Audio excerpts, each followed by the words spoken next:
Hey everyone, this is Michael again, and welcome to the AEW Dynamite review. Dynamite tonight was from the UWM Panther Arena in Milwaukee. Dynamite tonight, I thought it was a very lackluster show, in my opinion.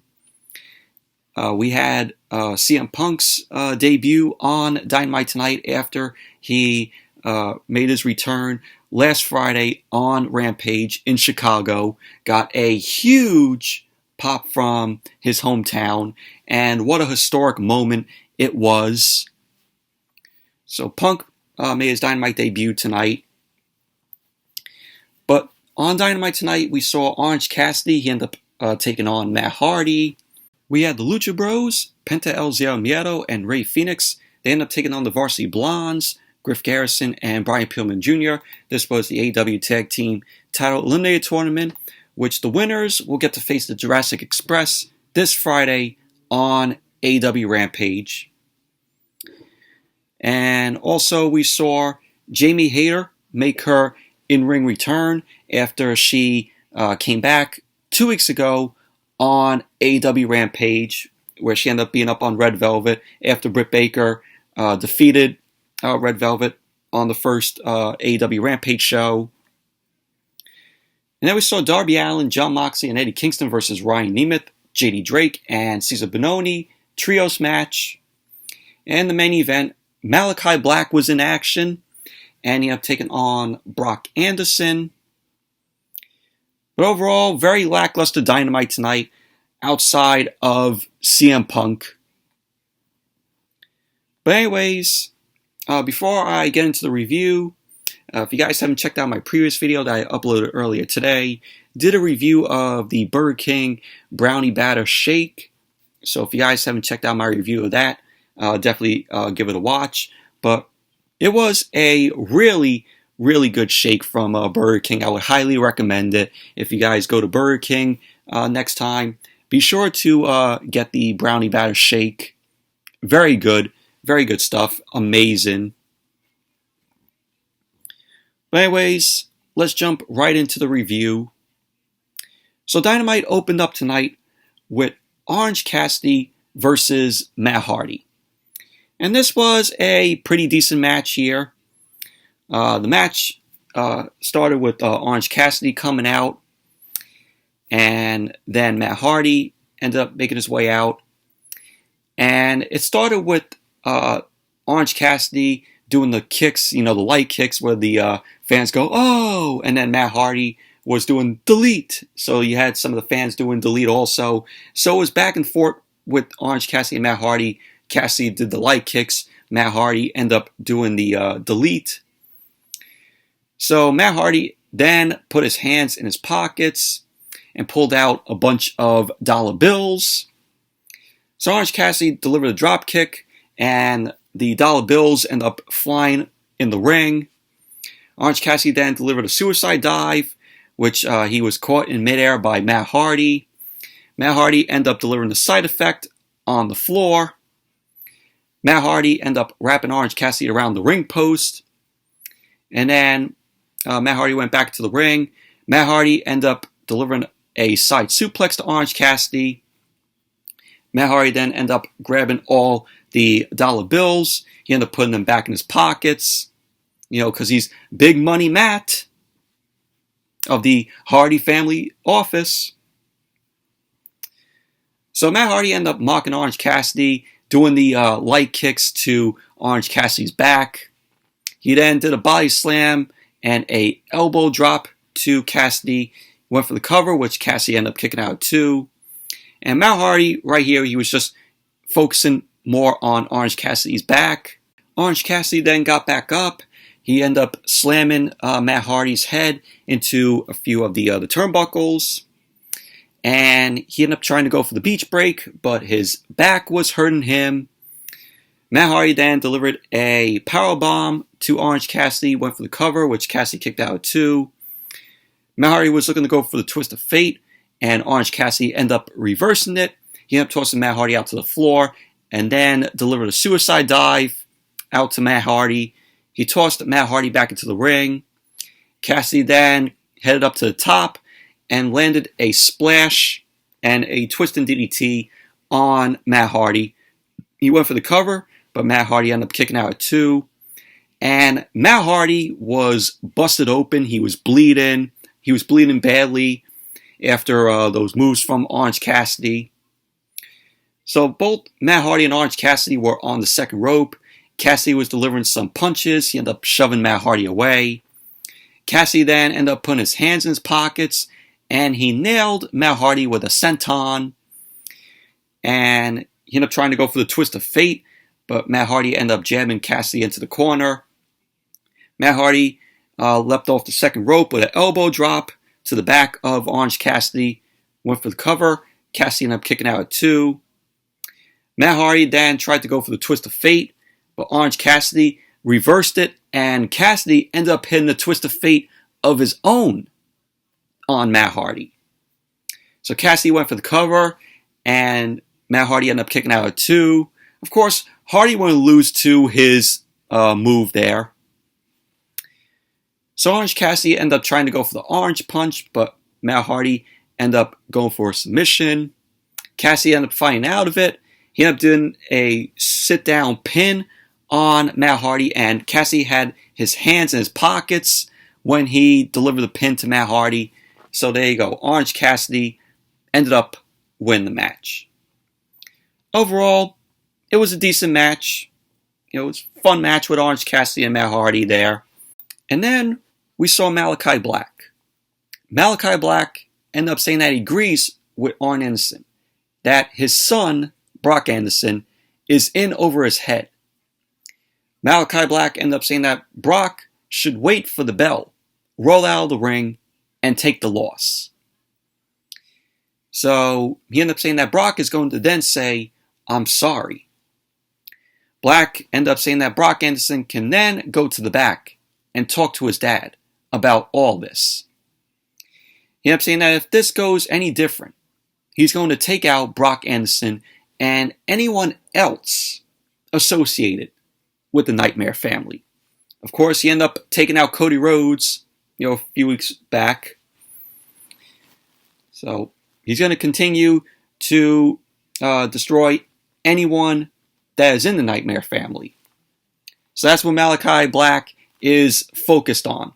He wants to take out everyone in the Nightmare family. And then we saw Chris Jericho. Chris Jericho ended up heading out to the ring. He was going to address his future with AEW. So Jericho then made his way into the ring. He ended up getting on the mic. And he ended up saying that everybody has been celebrating this week in pro wrestling. Everyone but him. Because he lost to MJF.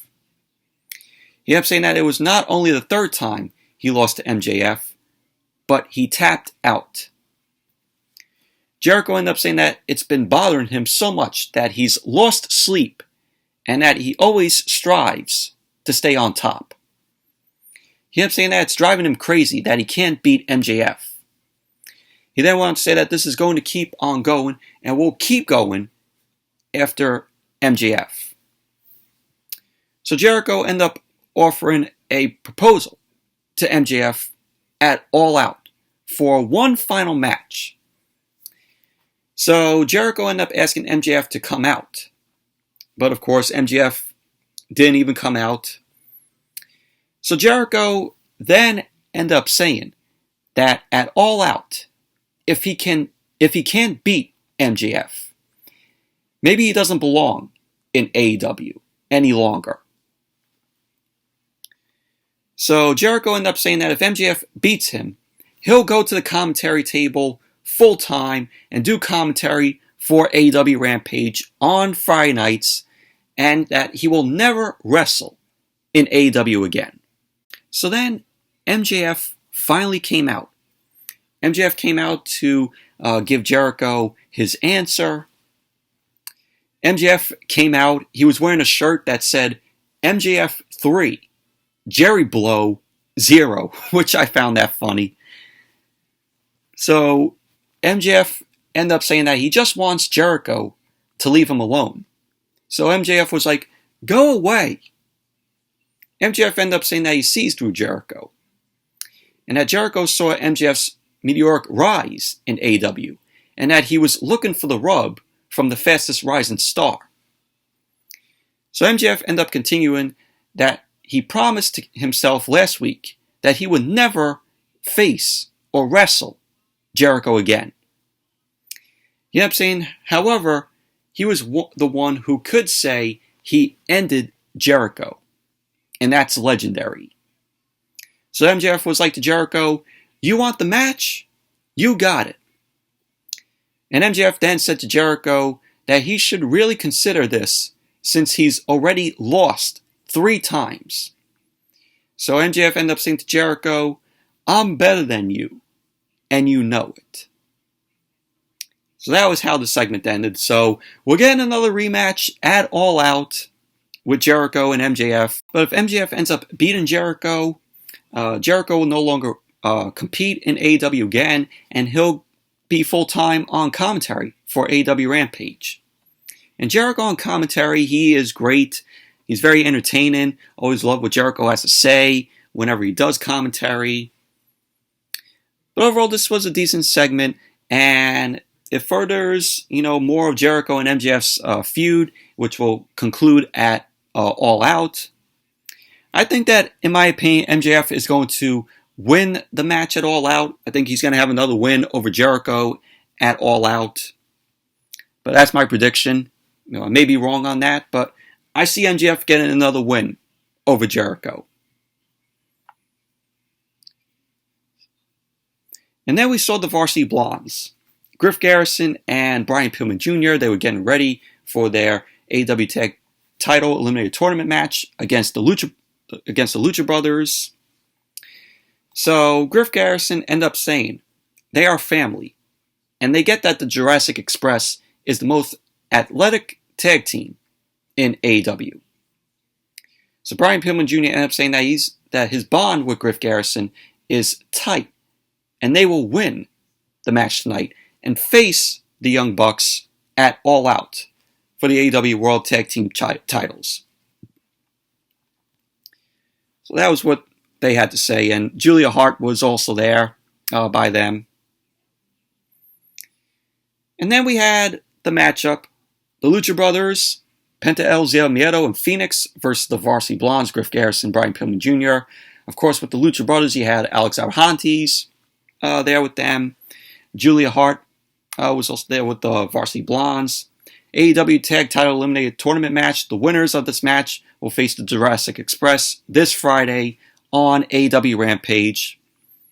And whoever wins the match on Rampage will face the Bucks at All Out for the titles.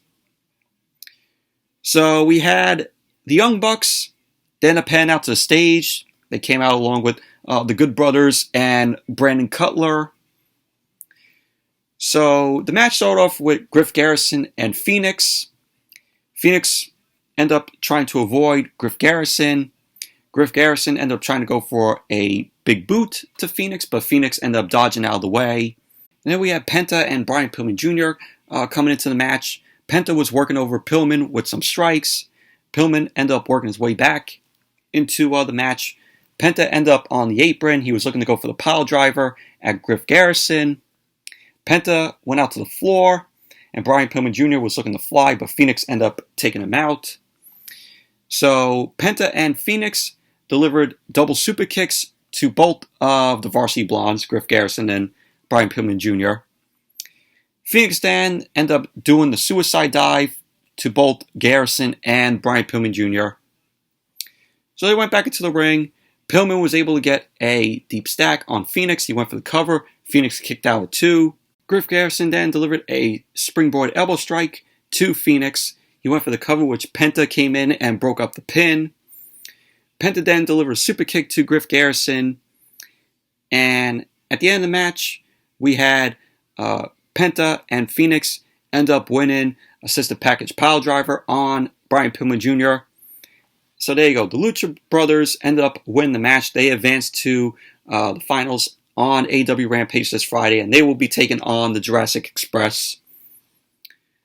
Post-match, We saw the Jurassic Express. They were watching from the crowd. They end up getting into the ring to face off with the Lucha Brothers. And we saw the Bucks, the Good Brothers, and Brandon Cutler, the Elite. They end up making their way towards the ring. And they end up shoving the Jurassic Express into Penta and Phoenix. So Matt and Nick Jackson end up bailing out to the apron. And they end up getting kicked off of the apron.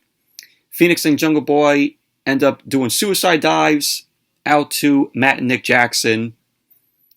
And that was basically that. But overall, this was a pretty decent match between the Lucha Brothers and the Varsity Blondes. And then we had a quick promo that was done by Andrade. He was talking to Pac. Andrade ended up saying that on September 5th, they will find out who the better wrestler is. So it's going to be Andrade versus Pac at All Out. And then they announced Britt Baker versus Chris Statlander. The alien Chris Statlander is official for All Out. So we're going to be getting that matchup. So then we had Jamie Hayter versus Red Velvet. Jamie Hayter making her in-ring return after she came back 2 weeks ago on the first show for AEW Rampage, where she ended up being up on Red Velvet after Britt Baker ended up defeating her.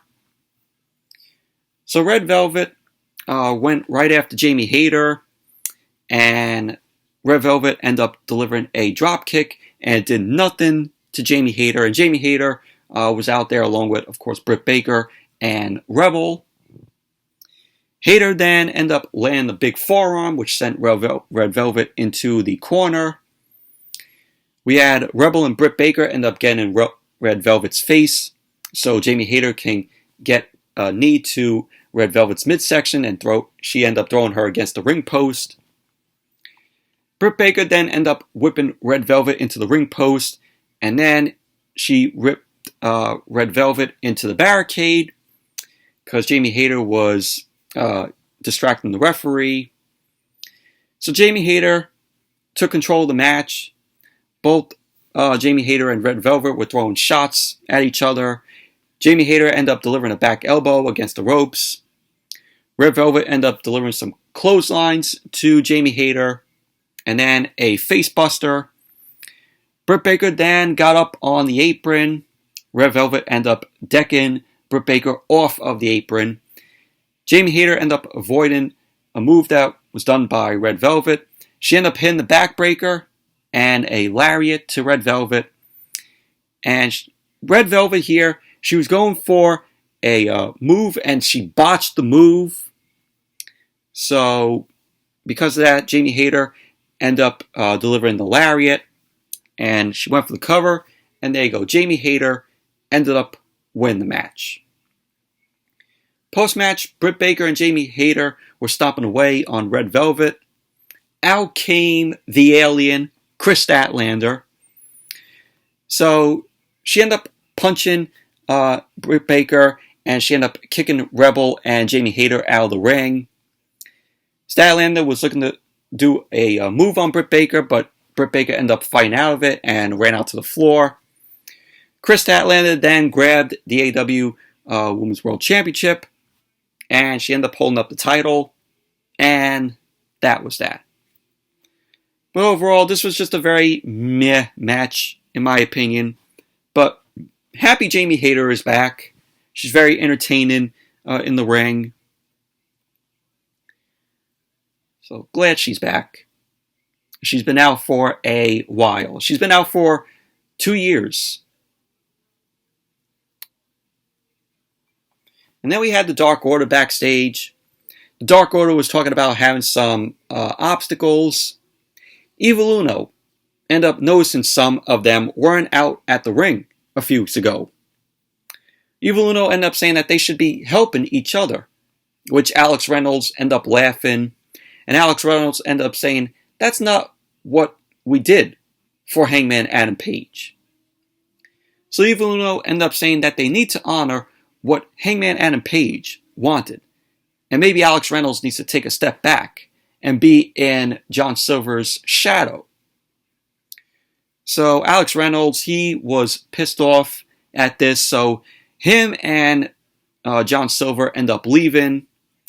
10 wasn't happy with Evil Uno, and he apologized for stepping over the line. So that was that. But is this going to be the breakup of the Dark Order here? With Alex Reynolds all pissed off at Evil Uno, and John Silver ends up leaving with Alex Reynolds? Who knows? And then Tony Schiavone was in the ring. Tony Schiavone ended up introducing CM Punk. CM Punk making his Dynamite debut tonight after he made his return after 7 years of being out of the ring on AEW Rampage last Friday, where he ended up coming out, got a huge pop from his hometown in Chicago, which was a historic moment. We witnessed history with Punk coming back last Friday. Is a moment that we will all never forget. Punk, coming back after him being out 7 years. So Punk made his way out. Milwaukee ended up giving a big pop for Punk. It wasn't as big as the ovation that he received in his hometown, of course.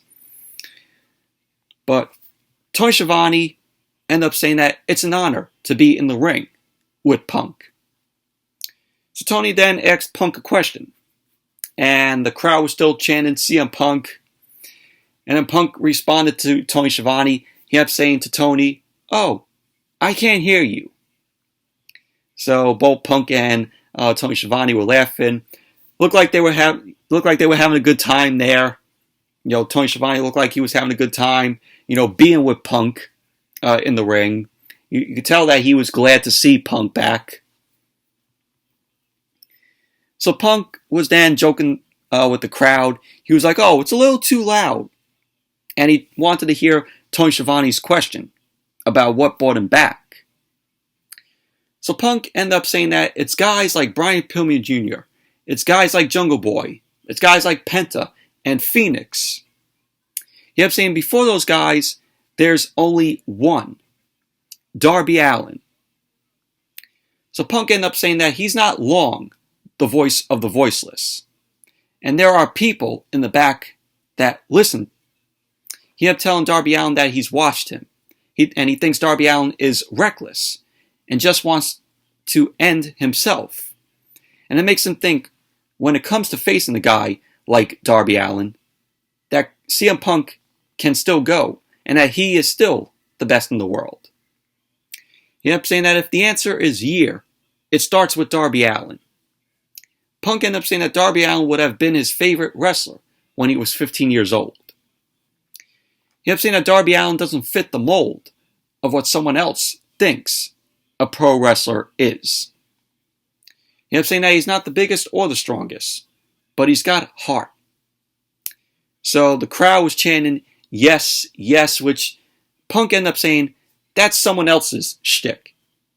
And they just have to be a bit more patient. So right there, Punk ended up mentioning that Daniel Bryan or Bryan Danielson will be in AEW very soon.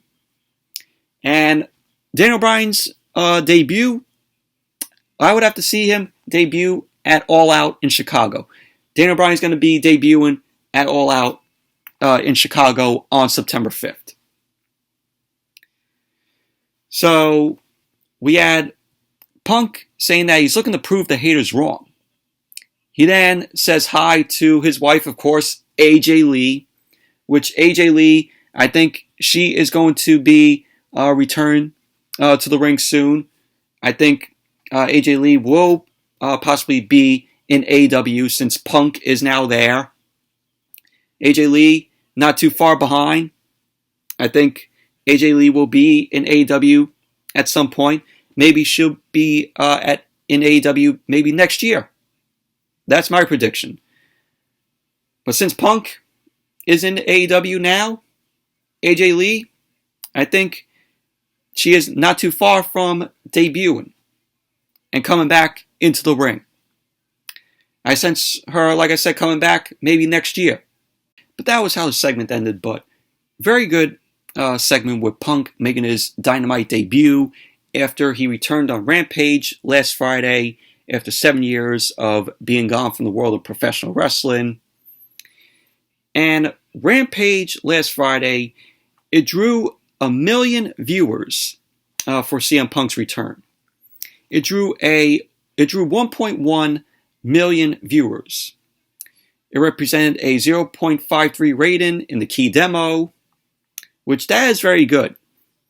And since it drew that on Friday, I expect this Dynamite to maybe draw a 1.3, a 1.4, because people are tuned in for CM Punk. CM Punk is going to be a needle mover for AEW. But there you go. I would expect this show to draw 1.3, 1.4 million viewers for this Dynamite tonight. That's my prediction.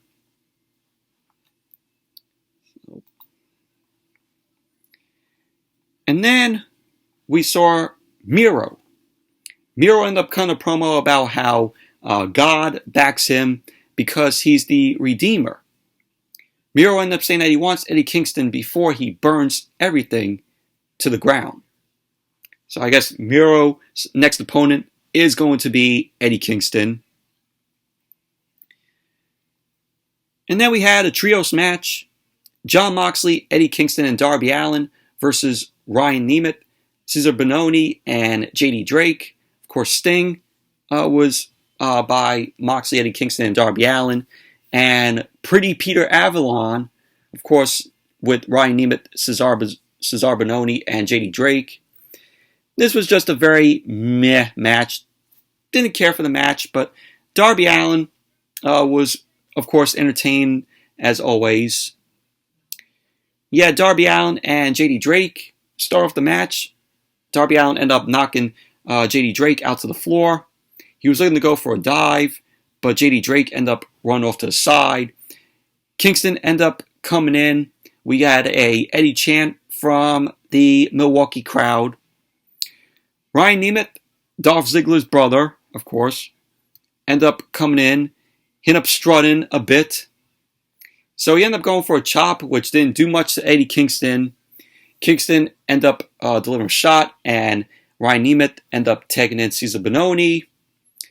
Kingston ended up trying to drop Bononi, but Moxley ended up clearing house after he came in. Moxley was then working over JD Drake. He ended up throwing a strike. He ended up tagging back in Eddie Kingston.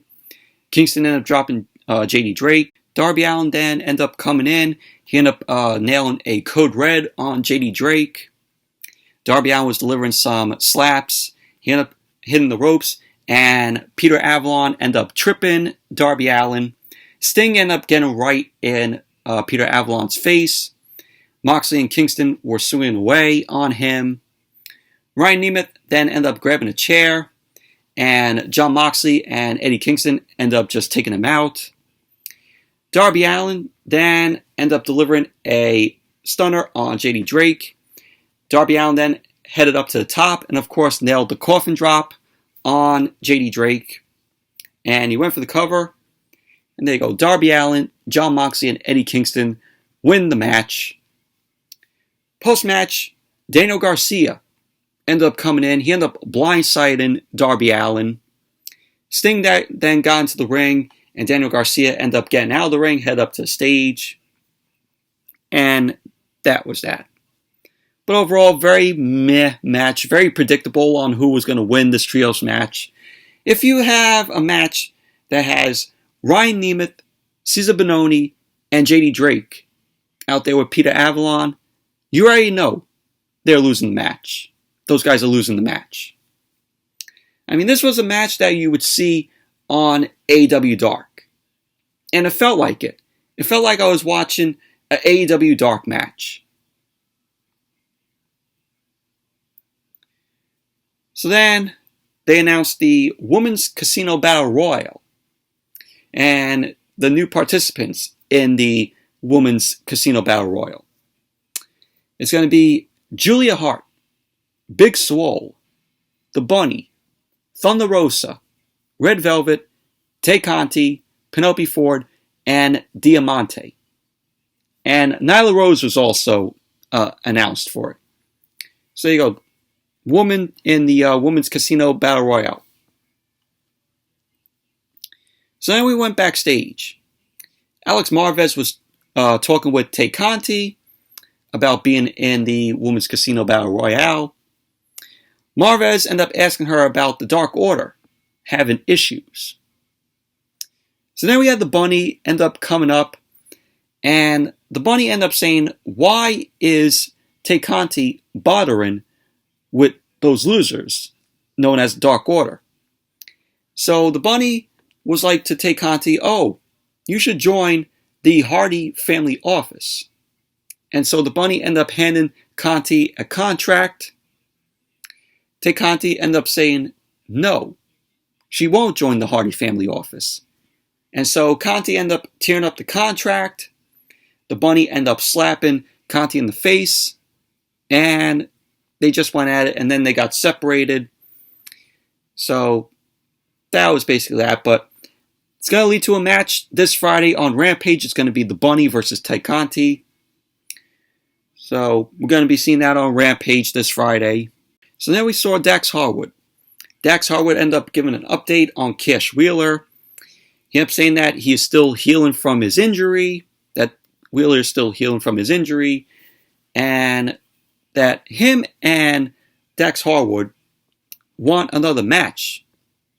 So Cash Wheeler ended up stepping in. He ended up saying that they won't stop until they get their pound of flesh. So that was that. And then we had Kenny Omega, Don Callis, Brandon Cutler, and Michael Nakazawa. They end up coming out to the ring. Don Callis dressed in pink and white. He was looking like a fucking bunny tonight with that whole get-up of him wearing the pink and white. So Tony Schiavone was going to talk to them, but Don Callis ended up taking away the mic from Schiavone. He ended up saying that they are going to take down Christian Cage once and for all. So Christian Cage ended up coming out. He was on the stage with a mic. So he ended up showing footage of Christian working for Don Callis back in the day. So we saw that. Christian ended up saying that he was apparently bought in and quickly let go by Don Callis. And Christian ended up calling him a carny piece of shit. So Omega was talking some trash. Don Callis ended up taking a very young Kenny Omega under his wing since he was family. And Christian ended up saying that he can't believe Kenny Omega is still bothering with someone like Don Callis. So Don Callis was then getting mad. He was like, oh, hold my scarf. Someone hold my scarf. So Don Callis then ended up taking off his jacket. He ended up telling Christian that at All Out, he'll be what he's been his whole career. And that is second best. So then Christian ended up shoving Don Callis. And Brandon Cutler comes in, sprays the cold spray in Christian's face. So we had Omega and Callis, Brandon Cutler, Michael Nakazawa. They end up jumping on Christian. Don Callis ended up taking his jacket, wrapping it around on Christian's face. Frankie Kazarian ended up coming out. Looked like he had a pipe in hand. And so Omega, Callis, Cutler, and Nakazawa, they end up all rushing out of the ring. And that was basically that. But overall, it was a pretty okay segment here. So then we went backstage with Jon Moxley. Jon Moxley wasn't happy. He ended up saying that he got one contract back from New Japan. And there was only one person who wanted to do it. Moxley ended up saying that it's Satoshi Kojima. He ended up saying that would be a treat for the fans at the pay-per-view, at All Out. But he couldn't believe this old man wanted to take him on. So Moxley ended up saying that he's going to try and break his neck and possibly have to eat through a straw for the rest of his life. So that was what Moxley had to say. And then we had QT Marshall, Nick Comoroto, and Aaron Solo, The Factory versus the Gun Club. Of course, Austin Gunn, Colton Gunn, and Billy Gunn. And this was just a very meh match, in my opinion. We had Paul White on commentary for this match. So the match started off with Nick Comoroto working over Austin Gunn. QT ended up getting in some shots. He ended up staring over at the commentary table at Paul White. So the Factory was taking turns on Austin Gunn. Nick Comoroto ended up doing a body slam on Austin. So Austin ended up was able to get a taunt and bring in Colton Gunn. Ended up taking in Colton Gunn. So he ended up hitting a splash and then a drop kick on Aaron Solo. Nick Comoroto ended up delivering a lariat, but he was sent out to the floor by Billy Gunn. At the end of the match, we had Paul White stand up from the commentary table. He was looking at QT. So Colton Gunn had a roll-up, and there you go. The Gun Club ended up winning the match with Colton rolling up on QT Marshall. So that was that. Overall, just very meh match. Didn't care for the match. So then we went to Dan Lambert backstage. Lambert was shown with Scorpio Sky and Ethan Page. Lambert wanted to say that he's not getting through to the fans about this dumpster fire of a company. He ended up saying that he realized it's the fans' fault that the company is this way, because this is what they like. Lambert starts ripping on some of the stars on the roster. He rips on Darby Allin, rips on Orange Cassidy, rips on the fans even more. He ended up saying that the fans don't want to see real men, guys like Scorpio Sky and Ethan Page. He ended up saying real men who will stand up to the woke masses. So more bitching and complaining from Dan Lambert. That's what it is. More bitching and complaining from him. Why is he even here? As I gotta say. So then they went over what we're going to see next week on Dynamite. We're going to be seeing Brian Cage versus Powerhouse Hobbs. We're going to see Orange Cassidy versus Jack Evans. FTR versus Santana and Ortiz. We're going to get the rematch with them. We're going to have JR, Jim Ross, interview Chris Jericho. Tony Schiavone's going to interview MJF. So that is what they announced for Dynamite next week. And of course, they went over what we're going to see Friday on AEW Rampage. We're going to see the Jurassic Express versus the Lucha Brothers in the AEW Tag Title Eliminator Tournament. The finals, where the winners of that match will get to face the Young Bucks at All Out for the titles. We're going to see Tay Conti versus the Bunny. And it's going to be Kenny Omega and Brandon Cutler versus Christian Cage and Frankie Kazarian. So that should be a pretty good match there. So that's what we're going to see Friday on Rampage.